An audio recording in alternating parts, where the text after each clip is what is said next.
지금 시장의 가장 큰 관심사는 미국의 장기물 위주의 국채 수익률이 아닐까 싶습니다. 뭐 10년물 4.6% 그리고 30년물 5%를 넘어선 상황이고 또 간밤 뉴욕 증시에서 보면은 20년물 국채 입찰이 있었는데 수요 자체가 굉장히 부진했고 시장에 많은 영향을 줬던 것 같습니다. 네, 입찰이 부진하다는 이유가 딱 발표가 되자마자 네. 전 주식가 지수가 다 폭락을 하고 그러게요. 그다음에 금리가 폭등을 하는 모습을 보였습니다. 네. 뭐 이른바 트리플 약세라고 해서 미국 뉴욕 증시 떨어지고 뭐 채권 가격 떨어지고 달러까지도 약세를 나타내다 보니까 전반적으로 투자 분위기 자체가 좀 많이 심리 자체가 좀 위축된 것 같다는 생각이 네, 듭니다. 또 뭐 셀 아메리카 얘기 바로 그냥 네. 코멘트 뜨더라고요. 근데 근데 이제 예. 좀 아까 그 이스라엘 아, 네네. 대사관에서 저희 두 분이 이제 피살당했다고 그러게요. 예, 박물관 근처에서 그래가지고 되게 비숭숭해질 것 같고 중동에서 얼마 전에 그렇게 엔비디아랑 해서 딜을 다 따왔는데 네. 이제 거기에서 저런 일이 계속 발생을 하고 이스라엘과 문제가 생겨서 트럼프가 이제 노벨상이 아니라 노벨 네. 평화상 네. 타야 되는데 문제가 발생할 것 같아서 트럼프가 되게 싫어할 것 같습니다. 일단 지금 주한 이스라엘 대사관에서 이제 피격된 그 살해의 용의자가 팔레스타인 해방을 네. 외쳤다고 하니까 뭐 반유대주의 예. 쪽이라서 되게 좀 어려워질 것 같습니다. 뭐 여러모로 해석하기가. 뒤숭숭한 분위기네요. 이 가운데 또 비트코인은 11만 달러를 넘어서니 사상 최고치고. 네, 신고가 갱신하고 네, 여러모로 짚어봐야 될 이슈 좀 체크해 보시면 좋을 것 같은데요. 지금 보시고 계신 머니쇼는 SBS 비즈앱과 유튜브에서 실시간 시청이 가능합니다. 더 많은 국내 주식 정보 받아보실 분들은 카카오톡 채널 머니랩 추가하시기 바랍니다. 오늘 증시 인사이트 출연자 바로 모셔보죠. 김강석 한양대 겸임 교수님 모셨습니다. 어서 안녕하세요. 오세요. 저희가 지금 좀 아까 얘기했지만 갑자기 이제 피살도 네. 나타나고 테러죠 거의. 네. 그래서 이 부분이 어떻게 영향을 미칠지 굉장히 복잡하고 이해가 안 되고 어떻게 될지 예상조차 안 되는 것 같아요. 어떻게 생각하시나요? 네, 저 역시 이 정보를 방금 접해서 이것이 어떻게 전개될까 이게 참 궁금한 주제가 또 던져졌는데 기본적으로는 또 다른 측면의 불확실성이 생겼다라고 좀 네. 가정하고 싶습니다. 가장 이 사태를 단순화한다면 불확실성을 만드는 또 다른 요소가 생겼다. 그러니까 결국 금융 불확실성을 가져온다. 이것은 상대적으로 안전자산 쏠림 현상을 좀 야기하는 것이 아니겠는가. 물론 이 사태를 어떻게 해결해 나갈 것인가, 어떻게 대응해 나갈 것인가 더 추가적으로 지켜볼 요소들이 많이 있겠지만 현재로서는 그렇게 가정하고 접근하는 것이 맞지 않나 의견을 드리고 싶습니다. 네, 지금 간밤 뉴욕 증시가 떨어진 그 원인으로 지목된 게 이제 미국의 20년물 국채 네.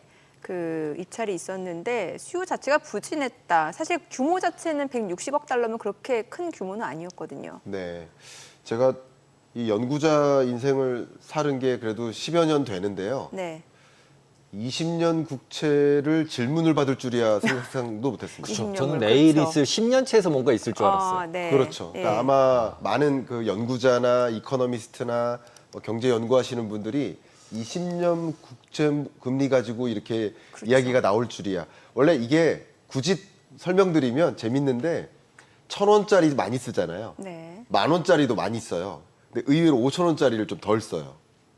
약간 비슷하게 10원짜리랑 100원짜리는 많이 쓰는데 50원짜리 동전은 잘 안 쓰는, 굳이 비유를 한다면 마치 그런 것처럼 10년물 국채나 30년 국채는 실제 거래량이 많아요. 근데 20년 국채는 거래량도 없고 선호도도 네. 낮고 하니까 오히려 30년물 금리보다 높게 형성될 때도 있었어요. 그만큼 선호가 안 됐었어요. 그래서 이미 진작부터 없어진 적도 있었습니다. 네. 이게 아예 없어졌다가 트럼프 일기 때 다시 생겨났었다는 거예요. 그러니까 그만큼 이 경제를 진단하거나 하는데도 덜 사용됐던 영역인데 20년물 국채 금리가 치솟았다. 소위 국채 거래 시장에서 인기를 잃었다. 신뢰감을 잃었다. 그래서 미국 국채 사는 게 적절한 선택이 아니겠구나 하는 판단 속에서 소위 말하는 수급적인 요인에 있어서 공급은 늘어날 것 같은데 추가적으로 국채 발행량은 늘어날 것 같은데 근데 그만큼 매력적인 투자 상품은 아니야. 국채금리 높게 더 유지될 것 같아. 이런 판단이 결국 지금의 미국 국채 수익률을 가져오는 국채 입찰의 충격이다. 이렇게 의견을 좀 드려보고 싶습니다. 솔직히 저는 딱 이제 그 보면서 20년물 같은 경우는 지금 말씀하신 게 딱 맞거든요. 아무도 안 쳐다보거든요. 그리고 네. 원래 일드 커브라고 이렇게 기간 구조를 그리면 20년물을 위로도 갔다가 아래도 갔다가 수급이 엉망이어서 입찰도 원래 안 해요. 안 해요. 예, 안 하는데 누군가가 아무도 진짜 신경을 안 써서 저렇게 된 건지. 근데 그걸 가지고 저렇게 시장을 움직인 것도 되게 웃기고. 그다음에 예를 들면 10년짜리나 30년짜리가 이제 저렇게 움직였다고 하면 네. 굉장히 시리어스하게 반응하는 게 맞는데 지금 말씀하신 것처럼 솔직히 20년물 움직인 걸 가지고 시장이 저렇게 움직인 거를 저게 진짜로 셀 아시아라고 셀 아메리카라고 하게 되는 게 이게 상식적이냐라는 부분에 대해서 되게 의문이 많이 가요. 그리고 지금도 이게 달러 약세의 금리 상승에 다 이제 엉망인 상태가 되잖아요. 네. 비트코인 급등에 금 그러게요. 상승에 막 이걸 어떻게 해석을 해야 될까요? 네. 뭐 정말 어려운 주제입니다. 네. 이 부분에 대해서 또 해석도 분분해질 수 있다고 생각합니다. 근데 뭐 의견을 드려보자면 지금 현재 이 외환 시장 혹은 국채 시장에서 참여하는 시장 참가자들이 봤을 때 뭔가 불안한 장이 펼쳐지고는 있고 또 미국의 소위 재정 적자 문제가 더 해결되지 못한 채 시스테믹하게 계속 굴러갈 가능성이 있구나. 그냥 아예 지금은 미국 국채를 갖고 있거나 미국 국채를 매수하는 선택이 좋은 전략은 아니겠구나 하는 판단의 결과물이라고 볼 수 있는 겁니다. 전 그렇게 판단하고요. 더군다나 지금 많은 분들이 예의주시하고 있는 뭐 미란 보고서를 시작으로 해서 우리 지난밤입니다. 한국과의 무역 협상의 과정에서 분명 환율 절상 압력, 원화 절상 압력을 취했을 것이다라고 많은 분들이 추정을 하고 계세요. 그리고 기획재정부의 보도 설명 자료가 올라갔었습니다. 홈페이지에 보도 설명 자료가 기사 그 언론사를 코멘트해도 되는지 모르겠습니다만 언론사가 원화 절상 압력을 취했다라는 식으로 기사가 나간 것에 대해서 지금 원화 절상 압력, 외환 시장에 대한 조정을 하는 논의를 하고 있을 뿐이지 취했다라고 결정을 내린 상황은 아니다라는 식으로 보도 설명 자료를 냈어요. 네. 그러니까 이게 무슨 말씀을 드리는 거냐면 지금 일련의 미국 일종의 재정 적자 문제, 뭐 무역 적자 문제 이런 고질적인 문제에 더해서 또 한 가지 감세안이 제대로 통과되겠지 하는 공포감 이것에 더해서 더군다나 대세계 많은 국가들에 대해서 원화 가치를 비롯한 엔화 가치를 비롯한 각종 통화 가치를 절상 압력을 취하고 있구나 라고 지금 이 시장에서는 평가하고 있고 그리고 그 과정에서는 여러 가지 툴이 있습니다.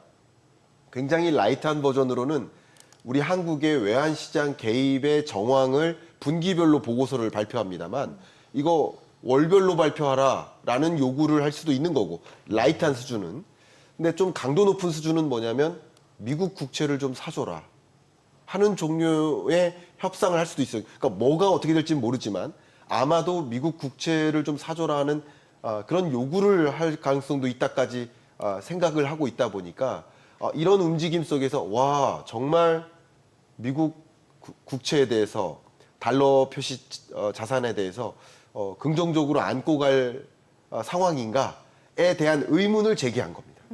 의문을 제기한 거고 그 의문을 제기한 것이 바로 이런 성적표처럼 국채 수익률로 나타난 것이다 라고 평가를 하고 이게 구조적으로 계속 그렇게 갈 것인가 아닐 것인가에 대한 논의를 떠나서 지금 이 밤사이 일어났었던 지금 이 순간까지 높은 국채 수익률이 유지되고 있는 모습은 현재로서는 미국 달러 표시책 자산이나 채권에 대해서 의문을 표시한 상황이다라고 정리를 할 수 있을 것 같습니다. 네. 그런데 그 미국 그 장기물 국채 수익률이 그렇게 딱 치솟을 때 네. 앞서 저희가 또 대기실에서도 얘기를 해봤습니다만 일본 쪽에서도 네. 그 장기물 국채 수익률이 지금 보니까 25년 만에 최고치라고 하는데 네. 이거는 어떻게 저희가 그 현상을 이해하면 되는 건가요? 네, 역시 마찬가지인데요. 네. 두 가지로 설명드리겠습니다. 특별히 왜냐하면 달러나 달러 채권 국채가 미국 국채 같은 경우는 기축통화국이기 때문에 미국 혼자서 설명할 수 있고요. 네. 근데 나머지 나라들은 이것과 연동돼서 설명할 필요가 있습니다. 미국 20년물 국채 금리가 급등하네? 그러면 다른 나라의 시장 금리에도 일단 영향을 줍니다. 그렇게 액션을 취하게 하고요. 이 국채 거래에 있어서. 그렇기 때문에 나타난 영향 요인이기도 합니다. 하나가.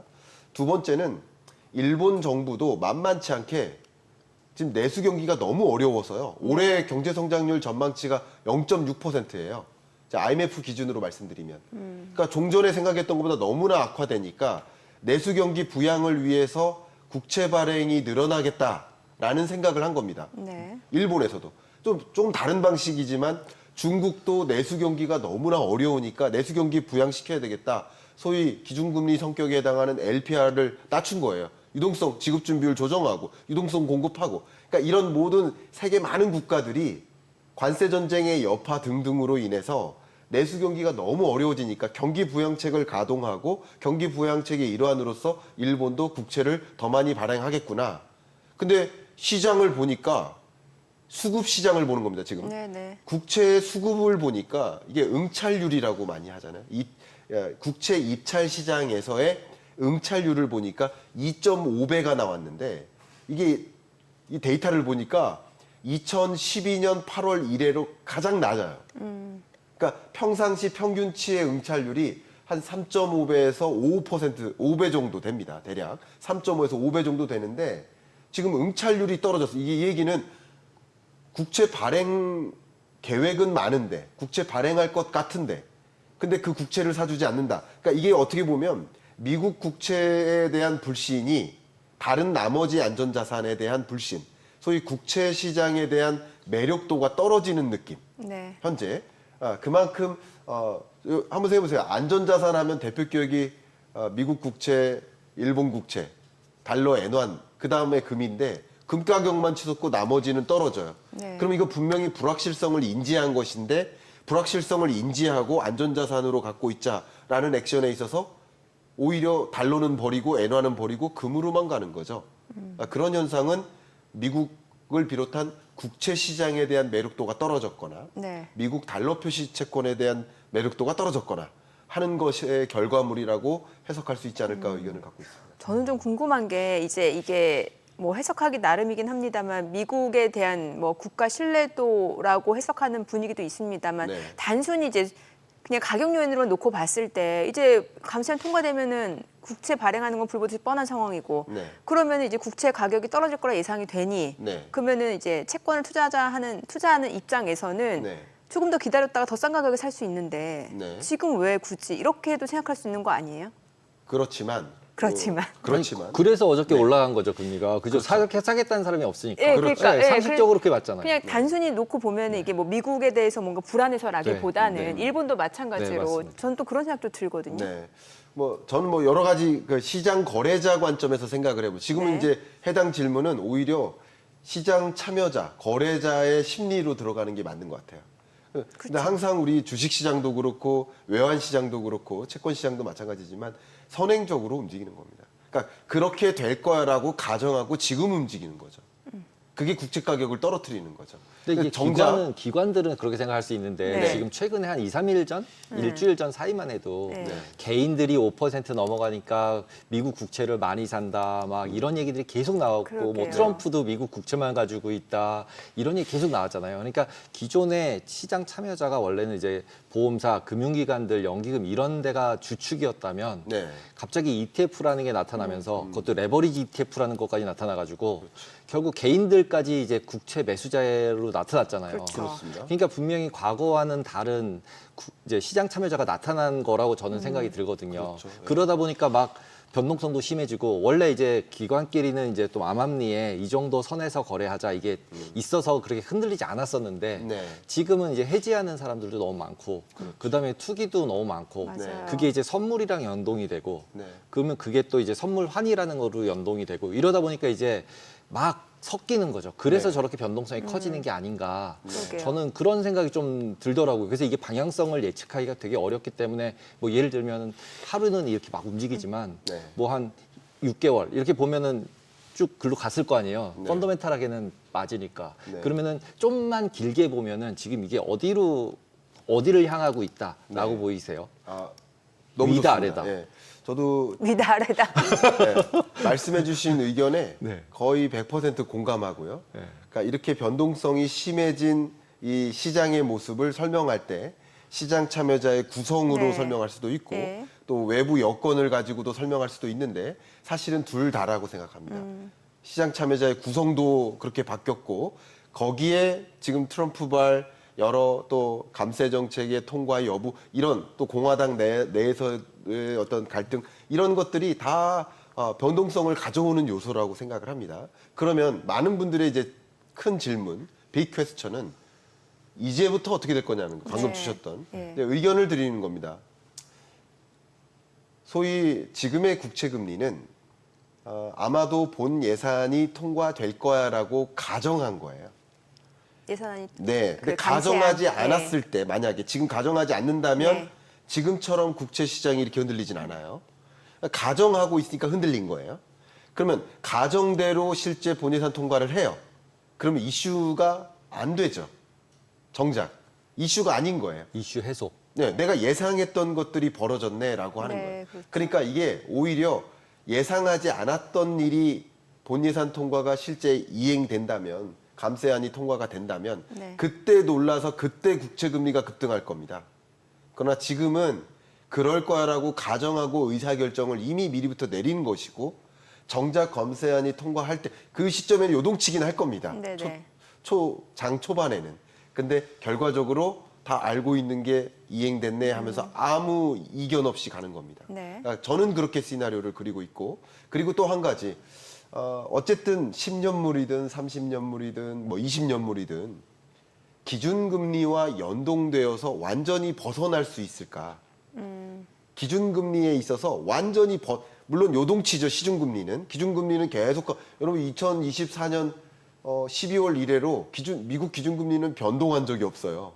계속 똑같은 4.5%의 기준금리를 유지하고 있습니다. 근데 지금 뭐 하는 거예요? 시중금리만 변동하는 거잖아요. 근데 이 시중금리의 변동이 기준선에 해당되는 기준금리에서 완전히 혼자 멀어지기 어려워요.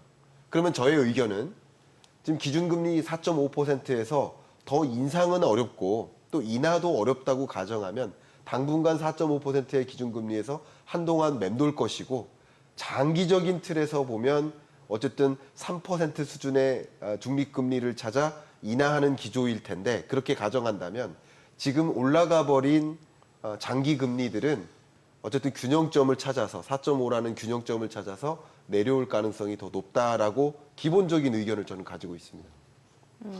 그리고 이제 그 감세한 논쟁 중에 솔트 공제라는 게 나오는데 이 부분이 좀 솔직히 정확히 제가 몰라서 네. 어떤 부분인지 한번 설명을 해주시고 얘가 이 공제 부분이 실제로 지금 이것도 마찬가지로 감세처럼 그냥 채권 더 많이 발행해야 되는데 네. 이런 정도의 뉴스인 건지 아니면 네. 이것들이 좀 뭔가 변동이 생겨서 네. 그리고 이건 약간 정치적인 것 같더라고요. 그러니까 이제 그렇습니다. 부자 감세 뭐 이런 거랑 연결된 것 같은데 네. 이게 어떤 영향을 줄 수 있는 건가요? 일단 기본적으로 여러분 아시는 만큼 이 솔트의 개념 자체가 지방세를 공제해주는 그 한도를 조정하는 거. 지방세 네. 한도를 여기 자료 나오는 것처럼 주 지방세를 연방세에서 공제해주는 제도. 이게 솔트인데 이게 솔트가 아주 쉽게 말씀드리면 여기 쟁점이 있습니다. 쟁점 부분 말씀드리면 고소득자 중심의 감세.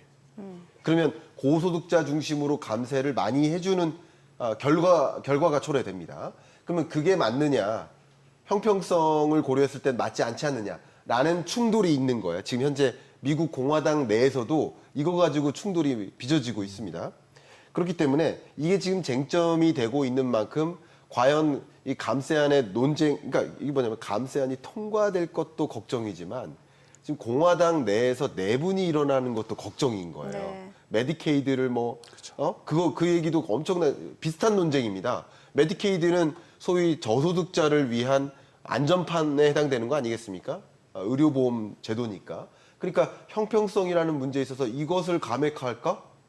형평성이라는 문제에서 그것은 나는 동의할 수 없다라는 입장도 굉장히 많은 거예요. 공화당 내에서도. 그러니까 이게 일종의 무디스에서도 평가하기를 이게 그냥 재정 적자가 커지고 그리고 정부의 이자 지출액이 커진다. 이것만 갖고 문제를 삼은 것이 아니라 네. 얘네가 지금 정치적으로도 합의가 잘 도출이 안 되고 이견이 많고 이게 중장기적으로도 그러면 이런 이견을 갖는 의견이 아니라 이견을 갖는 이 공화당 내부의 이런 움직임이 계속 지속된다면 과연 부채 한도 협상 이루어낼까 뭐 이런 여러 가지 그것으로 인해 나타날 파열음에 대해서 굉장히 고민을 많이 하고 있는 겁니다. 그러니까 이런 것들이 또 다른 불안 요인인 거죠. 지금 이 솔트를 비롯한 이런 네. 중심을 비롯한 뭐 어찌됐건 지금 공화당 내부에서 그 내분이 있긴 합니다만 이 실제로 이 감세한 지금 공제 한도가 원래는 이제 기존에는 $10,000였는데 지금 $30,000까지 얘기 나왔다가 네. 지금 $40,000까지 얘기가 나온 상황이고 이에 대해서 트럼프가 이거 감세한 통과 반대하는 공화당 의원들에 대해서 니네 궁극적인 배신자다 이렇게 얘기를 했기 때문에 결국에는 통과될 걸로 지금 시장에서 보는 거잖아요. 참 200여 개 나라에서 관찰될 수 없는 한 분의 대통령식 표현이죠. 대통령이 뭐 국회의원의 이름까지 거론하면서 그러니까 배신자라는 이건 배신자다라고 얘기하는 대통령이 또 있을까? 네. 뭐 연준 의장 이름까지 거론하면서 이렇게 하는 사람이 또 있을까 하는 참 재밌는 일들이 지금 벌어지고 있는데 사실 엄격히 따지면 이건 삼권 분립이에요. 참고물림. 국회잖아요. 네. 그럼 국회의 의사결정인 거예요. 입법기관의 의사결정에 대해서 직접적으로 비난하는 거예요. 아 근데 트럼프가 뭐 연준의 독립성에 대해서도 그것도 마찬가지고요. 네, 마찬가지죠. 통화 정책과 재정 정책이 반드시 분리되어 있어야 되는데, 네. 그러니까 그 분리되어 있지 않고 하는 것 자체에 대해서 무디스도 불편한 심정을 갖고 있는 거예요. 이게 온전한 국가의 모습이냐? 이걸 지적하고 있는 거예요. 그래서 결과적으로 이렇게 어쨌든 트럼프가 이렇게 강하게 드라이브를 거는 것 그 자체를 팩트로 가정한다면 이 감세안은 통과될 것으로 보고 있는 그러니까요. 거죠. 모두 다 통과될 가능성이 네. 높다라고 거의 99% 동의하고 있는 거예요. 그게 반영된 게 지금의 국채 시장이라는 것이죠. 그게 며칠인가요? 바로 날짜가 여기 나와 있는데 5월 26일. 5월 26일이죠. 이길 이전이라 그러는데 네. 이전인지 이후인지도 되게 헷갈리고 그다음에 그 날짜에 맞춰져서 또 됐을 때 어떻게 보면 감세라는 부분들이 혹시 만약에 네. 감세를 이렇게 하기로 했는데 그 세 명이 끝까지 배신을 해가지고 네. 감세가 통과가 안 됐어요. 네. 그러면 어떻게 될까요? 또 다른 그러면은 불확실성, 또 감세가 다른 되면은 불확실성. 금리가 이렇게 될 거야라고 해서 금리가 올라왔는데 네. 만약에 거기서 그냥 감세 그래 이 투표에서 졌어요 그냥 네. 그래가지고 그래 그럼 감세 없었어 그럼 다시 금리가 확 내려가야 그러면 되나요? 또 다른 서프라이즈니까 네. 오히려 국채 금리가 급락할 수 있죠.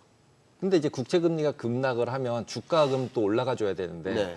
또 거꾸로 생각을 해보면 지금 감세라는 거를 하면 돈을 푸는 거잖아요. 네. 그렇죠. 근데 갑자기 돈을 안 푸는 게 되는 거잖아요. 풀기로 해가지고 주가가 좀 살아나려고 그러는데 네. 갑자기 감세 못하게 하네?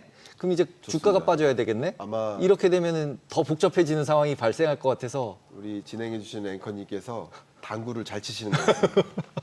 계속 쿠션을 여러 개를 굴리십니다. 근데 이 채권 시장에 나타나는 현상은 단기적인 것부터 본다고 저는 생각을 합니다. 지금 이루어지는 모든 일들이 일단 감세?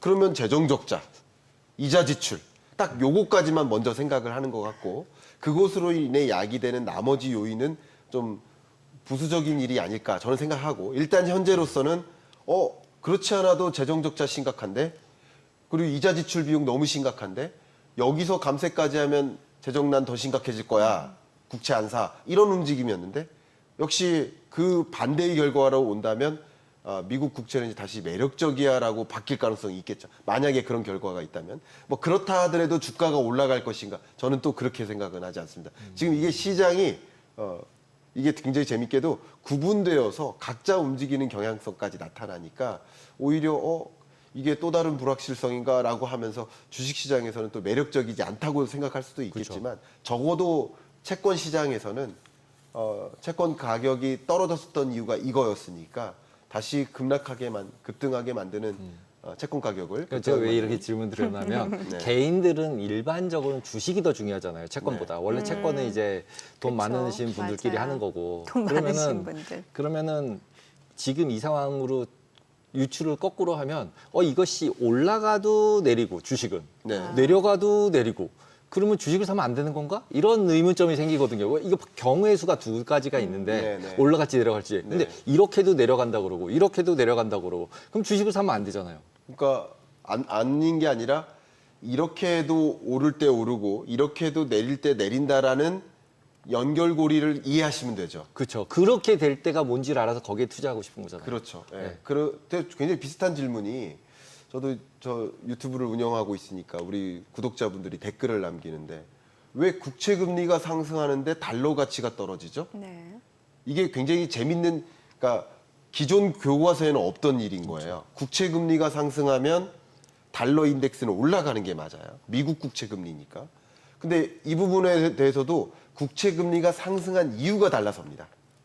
소위 미국 경제가 거시경제 건전성이 괜찮아, 금리 인하할 이유 없어라고 판단함에 따라서 소위 미국 국채 금리가 상승했다면 그럼 달러 인덱스가 올라가죠.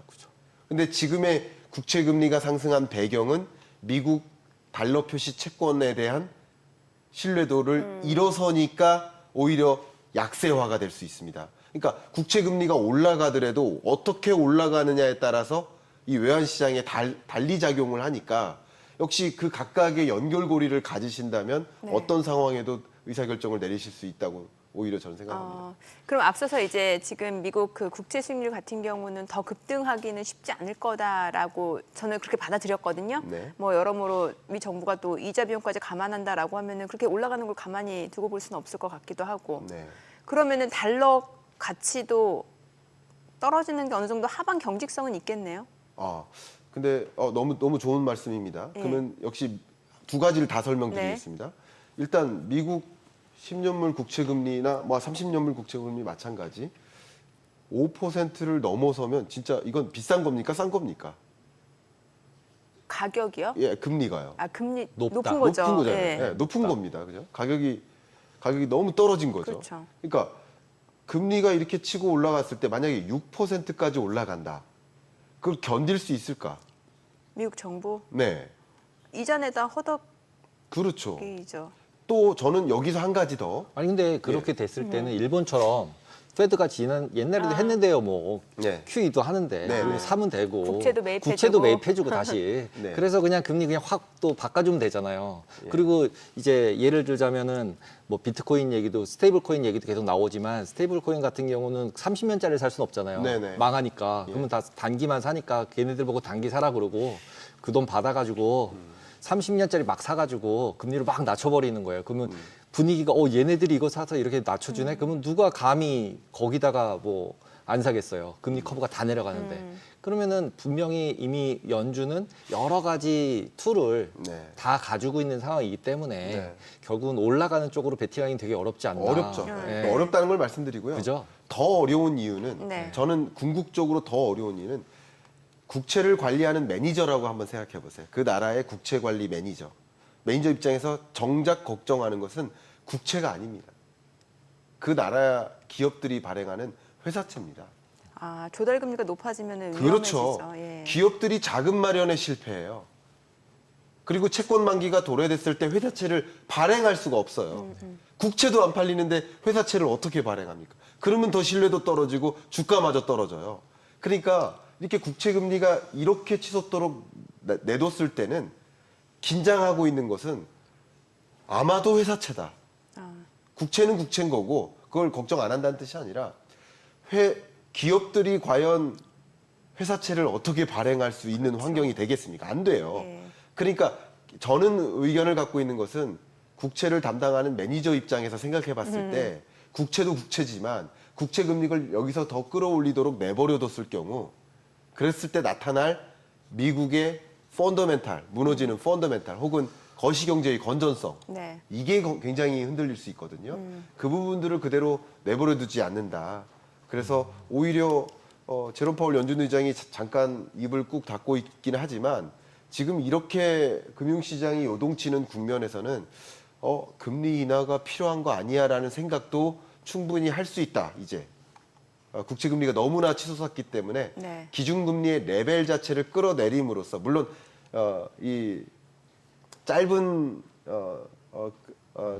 만기지만. 만기가 짧은 것은 더 빨리 움직일 수 있지만 뭐 30년물이나 이렇게 만기가 장기 채권의 경우에는 바로바로 움직이긴 어렵겠지만 어쨌든 기준금리를 인하함으로써 추가적으로 국채 금리를 치솟게 놔두는 것이 맞지 않다라는 연준 내에서의 판단도 지금쯤이면 하고 있지 않을까라는 생각까지 합니다. 그러니까 그런 여러 가지 각 부문마다 국채를 관리하는 재무부든 아니면 통화를 조정하는 연준이든 지금 이 국채 수익률을 놔둘 수는 없다라고 네. 판단하고 있지 않을까라고 해석하고 있습니다. 그래서 달러는 어떻게 되는 거예요? 달러 그 인덱스. 예. 질문 말씀드렸죠.